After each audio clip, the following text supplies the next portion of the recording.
Assalomu alaykum. Bugungi darsimizda qarzga savdo qilishni o'rganamiz. Buning uchun biror bir stolga kirib zakaz qabul qilib olamiz.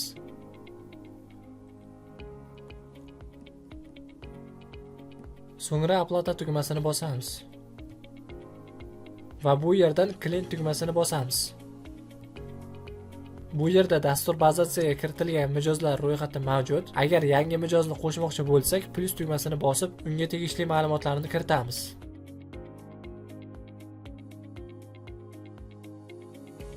Bu yerni saqlanib qilamiz. So'ngra qarzga savdo qilmoqchi bo'lgan mijozni belgilab, Vybrat tugmasini bosamiz.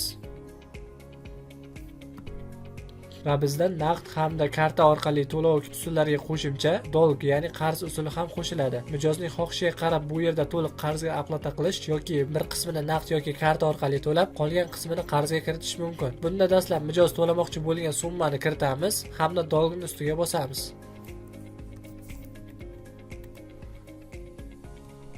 Va shu zahoti dastur qarzga o'tadigan miqdorni chiqaradi. So'ngra oplata tugmasini bosamiz. Va mana shu ko'rinishda oplata cheki chiqadi. Qanchadir vaqt o'tgach, mijoz qarzini to'lashga kelganda, uning qancha qarzi borligini bilish, unga oplata qilish quyidagicha amalga oshiriladi. Buning uchun dengidan sajda tranzaksiyaga o'tiladi. Hamda bu yerdan klient degan yozuvning ustiga bosiladi. Bu yerdan kerakli mijoz belgilanib, Vybrat tugmasi bosiladi. Va bunda uning qancha qarzi borligi oynada mana shu ko'rinishda paydo bo'ladi. So'ngra bu yerdan mijoz qancha to'lovni amalga oshirmoqchi bo'lsa, shu summa kiritiladi hamda gatovo tugmasi bosiladi.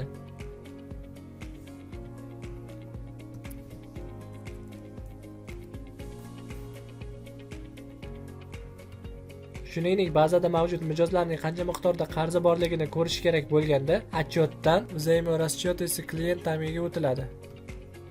Va bu yerda barcha kreditlar ro'yxati, ularga tegishli ma'lumotlar, qarzga savdo qilingandagi zakazning umumiy summasi, unga qilingan jami to'lov va undan qolgan qarz miqdori mavjud bo'ladi. Bu ustunda ba'zi miqdorlar minus ko'rinishda, ba'zilari esa oddiy ko'rinishda bo'ladi. Bunda minus holatidagi summa ushbu mijozning jami shuncha miqdordagi qarzi borligini, minussiz oddiy holatdagi summa esa mijozning umumiy summadan qancha miqdorda ortiqcha to'lov qilganligini yoki to'lovni oldindan amalga oshirganligini anglatadi. Shu tariqa qarzga savdo qilish hamda uni keyinroq yopish mumkin bo'ladi. Bugungi darsimiz shulardan iborat edi. E'tiboringiz uchun rahmat.